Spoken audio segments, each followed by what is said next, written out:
জয় শ্রীকৃষ্ণ, রাধে রাধে। আজ দেখুন বন্ধুরা, আজ আমি একটা নতুন কি রেসিপি নিয়ে এসেছি। এটা তো ভাববেন এটা কি, এটা তো উচ্ছে। হ্যাঁ, এটা উচ্ছে। উচ্ছে ভাজা তো সবাই খান। আজকে দেখুন আমি কিভাবে উচ্ছেটা ভাজি।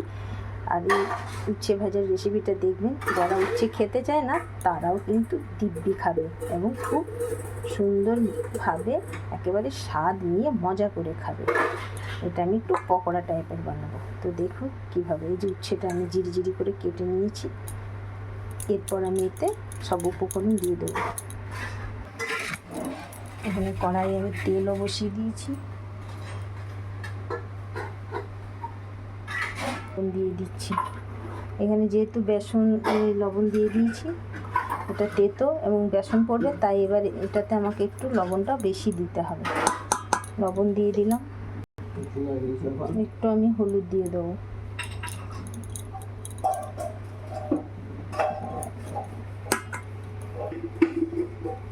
সামান্য একটু জিরে গুঁড়ো দেবো, এটা অপশনাল, দিতেও পারেন না দিলেও চলবে। এটা আমার মনে হলে একটু দিলাম, ফ্লেভার আসবে বলে। একটু গোলমরিচের গুঁড়ো, সামান্য একটু লঙ্কার গুঁড়ো। আমি একটু ভালো করে এটাকে নাড়িয়ে নেব, যাতে লবণ হলুদ সবের মধ্যে মিশে যায়। আমি পরে বেসনটা দেব।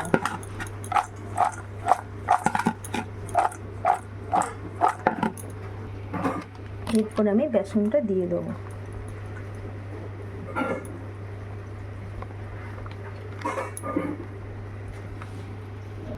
একটু চালের গুঁড়ো দিয়ে দিলাম।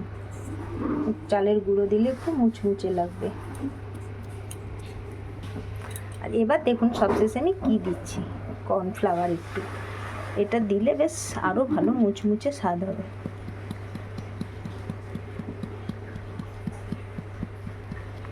এক চামচ মতো দিয়ে দিলাম। আর এই যে হাফ টিস্পুন আমি কালো জিরে দিয়ে দিলাম, এটাতে বেশি ভালো ফ্লেভার আসবে। এরপর আমি এটা মেখে নেব। এবার আমি ভালো করে এটাকে মেখে নেব। একটুখানি সামান্য একটু জল লাগবে, নাহলে ভালোভাবে মাখা যাবে না। একটু আমি ওই 1.5 চামচ মতো জল দিলাম। আর এবার ভালো করে এটা মেখে দিলাম। এই দেখুন আমার মাখা হয়ে গেছে। এবার আমি এটা তেলের মধ্যে দিয়ে দেবো। তেল তো আমি আগেই গরম হতে দিয়ে দিয়েছিলাম আর একটু সিমে করে রেখেছিলাম। এই দেখুন, এবার আমি এগুলোকে এইভাবে ছেড়ে দেবো।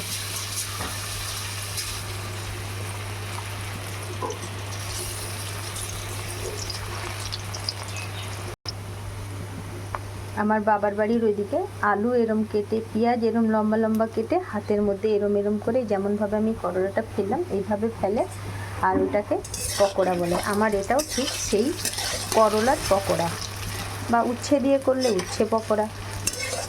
এটা হচ্ছে আমি করলা দিয়ে করেছি, তাই এটা আমার করলার পকোড়া হচ্ছে। জিরি জিরি জিরি জিরি পড়বে। এটা হচ্ছে সেই ঝুরি ভাজার মতো পকোড়া। এটা আমার ছেলে খেতে খুব ভালোবাসে। পেঁয়াজের পকোড়া এইভাবে করলে ভালোবাসে খেতে, বলে মা দিদুর মতো করো। আর এটা হচ্ছে উচ্ছে দিয়ে, এটাও ও ভালো খায়। গোল চাকা করেও এটা করা যায়। এই দেখুন বন্ধুরা, আমার কি সুন্দর করলার পকোড়া, বা সবথেকে ভালো এটা বলা যায় করলার ঝুরঝুরে করলার ঝুরি ভাজা সবথেকে ভালো। এটাকে পকোড়া না বলে এটা আমার ঝুরি ভাজাই হয়েছে। যেটা পকোড়া সাধারণত করে আমার মার, ওইভাবে আমি করিনি, আর একটু অন্যভাবে ফেলেছি, তাই এটা ঝুরি ভাজাই হয়েছে। এটার নাম হচ্ছে করলার ঝুরি ভাজা। আমি অ্যাকচুয়ালি ঝুরি ভাজাই করতে চেয়েছিলাম, পকোড়া করতে চাইনি। পকোড়াটা আর একটু মোটা ফেললে পকোড়া হতো। তো দেখুন কি সুন্দর হয়ে গেছে এবং খুব মুচমুচে এবং কালারফুল। দেখুন কত সুন্দর লাল হয়ে মুচমুচে হয়ে গেছে। দেখেছেন ঝনঝন একটা আওয়াজ হচ্ছে। তো এবার আমি এগুলোকে তুলে নেব। দেখুন কি সুন্দর ভাজা হয়ে গেছে।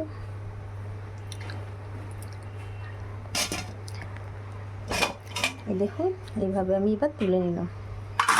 দেখেছেন কত সুন্দর আওয়াজ হচ্ছে। বাকিগুলো আমি ঠিক এভাবেই সবগুলো ভেজে নেবো। এই দেখুন, আমি বাকিগুলো সব এভাবে দিয়ে দিয়েছি। এগুলো ভাজা হোক, আমি আর ভিডিওটা বড় করছি না, আমি এখানেই শেষ করছি। নমস্কার, আপনারাও এভাবে করবেন আর খেয়ে বলবেন। ভালো লাগলে আমার চ্যানেলটাকে সাবস্ক্রাইব করে দেবেন, লাইক কমেন্ট শেয়ার করবেন। Thank you.